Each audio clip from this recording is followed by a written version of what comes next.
Bularga noqulay savollar beramiz. Javoblarini ko'ramiz. Tayyor.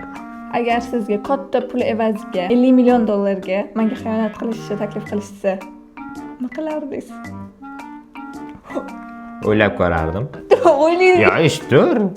Senga xiyonat qilish qaysi ma'noda? Sen kim bilan, qaysi holatda, nimalarni qiladi? Oldin kelishish kerak edi. Balki kontraktda neto joylari bordir, allab usulda boyib ketarman. Noto'g'ri. Hech qanaqasiga mumkin emas. Lekin 50 milliondan 30 millionni bersangiz o'ylab ko'raman. Sizga imkoniyat berilsa, meni tashqi ko'rinishimdan bitta narsani o'zgartirarmidingiz, xarakterimdan bitta narsani? Dedi, siz ketgan ading pul istadingiz. Bu. Ikkalasini ham o'zgartirmasligingiz kerak, borimcha yaxshi ko'rishingiz kerak. Nima deymiz? Nasib qilgan. Bitta qiz oldingizga kelsa-da, sizdan shina hid kelyapti desa, nima degan bo'lardingiz? Qayerda o'sha qiz? Qani? Hech kelmaydi. Ya, keldirmang. Jufti halol bilan birga bo'lishga boshqalarni yaqinlashtirmaslik kerak.